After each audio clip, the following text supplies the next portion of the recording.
M3J a aujourd'hui, bon, Mouvement Jolof Jug Joko a aujourd'hui plus d'une année d'existence. Nous avons commencé en tant que structure politique indépendante qui a fonctionné avec beaucoup d'innovation, aussi bien dans la réflexion que dans la mise en œuvre politique au niveau du département, au niveau de la région naturelle du Jolof. Après quelques mois d'existence et à l'approche des élections, les offres politiques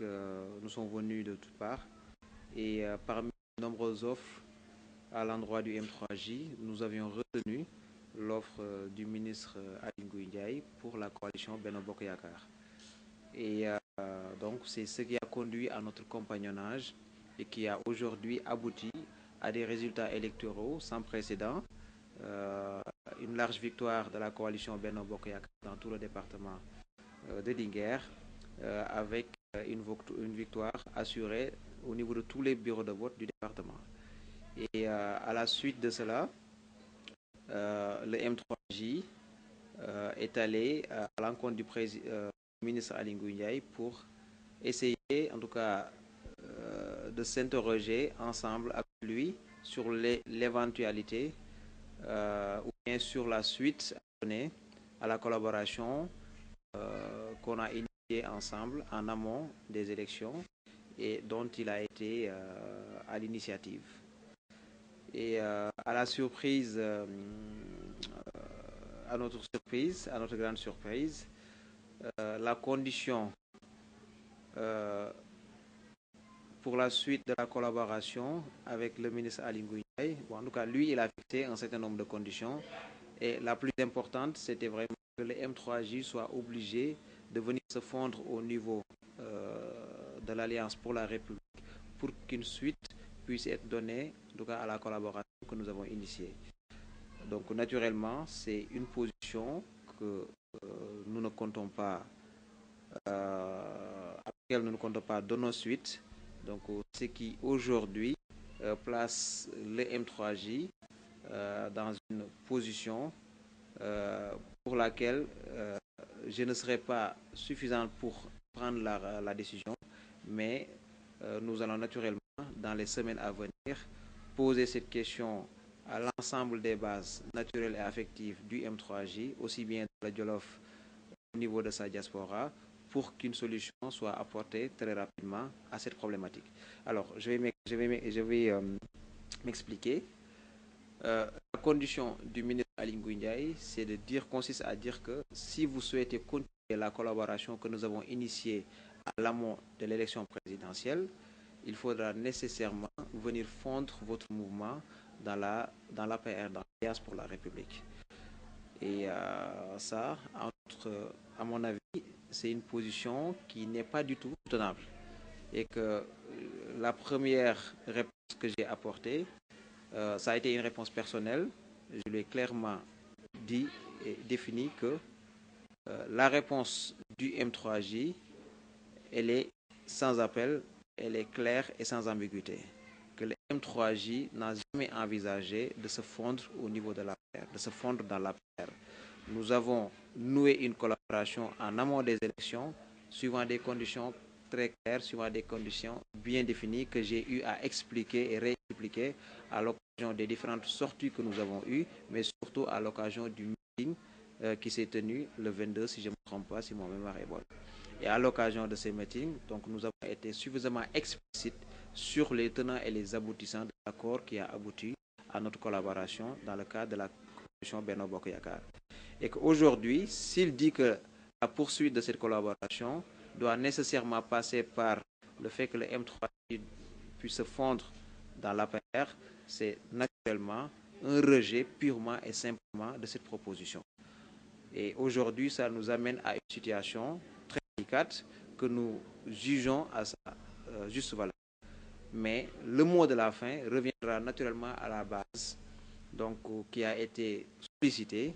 et que d'ici 2 ou 3 semaines au maximum, la base va étudier les 3 possibilités qui s'offrent aujourd'hui au M3J. La première possibilité, c'est continuer à travailler avec lui. La deuxième possibilité, c'est s'opposer à lui, mais dans le cadre de la motion présidentielle. Et la troisième possibilité, c'est s'opposer purement et simplement à lui et à son système. Donc les 3 possibilités sont aujourd'hui sur la table.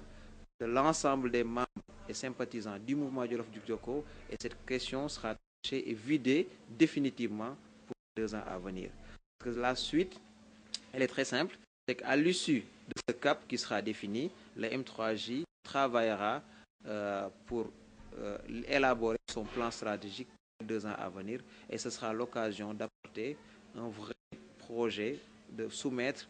au Jolof un vrai projet politique, mais aussi un vrai projet de société qui a accompagné le M3J depuis sa création. Donc ça, à peu près, c'est ce que je peux dire sur la situation qui prévaut entre nous et le ministre Ali Ndiaye, ou bien entre nous et la situation Benno Bokk Yakaar. Au moment où je vous parle, nous avons pris la décision de suspendre l'ensemble de nos activités dans le cadre de la coalition Benno Bokk Yakaar pour, en attendant que cette question soit étudiée et vidée une bonne fois pour toutes dans les 2 semaines à venir, Inch'Allah. Alors, à mon avis, cela est symptomatique d'une chose très simple. Moi, je pense que la gestion collective ou bien la gestion politique de l'actuel coordonnateur de l'APR au niveau du département de Linguère est une gestion aujourd'hui très problématique, aussi bien dans la forme que dans le fond. C'est une gestion qui n'avantage en aucun cas la mouvance présidentielle, c'est une gestion qui n'avantage en aucun cas le projet du président Macky Sall pour le Jolof et pour le Sénégal. Je pense qu'aujourd'hui, on est dans un monde où les choses sont interconnectées, où la décision politique elle est extrêmement importante, mais il y a des ramifications dans tous les autres domaines de la vie publique. Et qu'à mon avis, la gestion politique du ministre Ali Ngouille Ndiaye, sa gestion du département de Linguère, sa conception du leadership politique, sa conception de la mise en œuvre politique, sa conception de la réflexion politique est, à mon avis, très destructrice. Et c'est quelque chose qui aujourd'hui plombe énormément le renouvellement générationnel au niveau politique du département. C'est quelque chose qui plombe énormément l'émergence d'une nouvelle génération, d'une conscience collective, l'émergence d'une démarche collaborative, l'émergence tout simplement d'une politique alternative et d'alternative au niveau du département. Et à mon avis, il y a beaucoup de cas qui permettent aujourd'hui d'illustrer ce que je suis en train de dire. Ce n'est pas aujourd'hui qu'il est en mal avec d'autres leaders politiques. Toutes les personnes qui ont essayé en tant que leader politique d'émerger, c'est-à-dire d'apporter leur contribution, d'apporter de l'innovation dans sa manière de faire, se sont tout de suite sentis marginalisés. Mais aujourd'hui, le M3J ne reculera pas devant ça, pour la seule et bonne raison que nous sommes convaincus que le projet, que la stratégie, que l'ambition, que la mission, les stratégies que nous nous sommes fixées sont aujourd'hui ce qu'il faut pour que le Jolof obtiennent des solutions durables, ou bien que le Jolof, l'ensemble de la population du Jolof travaille à l'élaboration d'un projet durable pour le Jolof. Donc, sur le fond, comme sur la forme, c'est une gestion que nous décrivons, c'est une gestion que nous jugeons contre-productive, c'est une gestion que nous jugeons en n'allant pas dans le sens de l'intérêt général du Jolof. Mais par-dessus tout, c'est une gestion, c'est une approche qui est incompatible avec celle dictée par le président de la République. Donc, effectivement, M3J, mouvement Jolof Jug Jokko, fi mu ne nii dafa am ay difficultés, dafa am ay woro yu métti digganteem ak le ministre Ali Ngouille Ndiaye. Loolu nag li ko waral lu simple la, jafewul. Bi nga xamante ne élection yi dëgmal na, M3J fekk boobu mu am plus d'une année d'existence,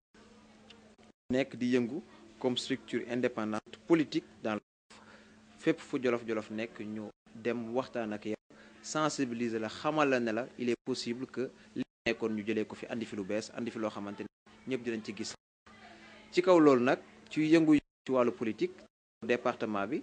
ci ñi nga xamante ne ci département bi lañ nekk ci bitim réew, nekk ci Sénégal fu ci nekk ñu di fa yëngu di fa yëngal. Ci loolu nag ci le ministre Ali Ngouille Ndiaye bi élection yi di jub si, comme moo fi buntu président de la République aussi nekk fi coordonnateur départemental bu APR, ñëwoon nañu dama bëggoon ñu liggéey, ñëw tàllal ñu loxo, ñëw wut si ñu. Bi mu ñëwee aussi lañ waxtaan ak moom lu simple la, ne ko woon ñun d'une part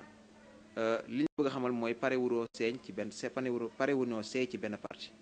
Ça c'est la première condition. La deuxième condition mooy li nga xamante ne moo ñu ñor du suñu cëggal bopp,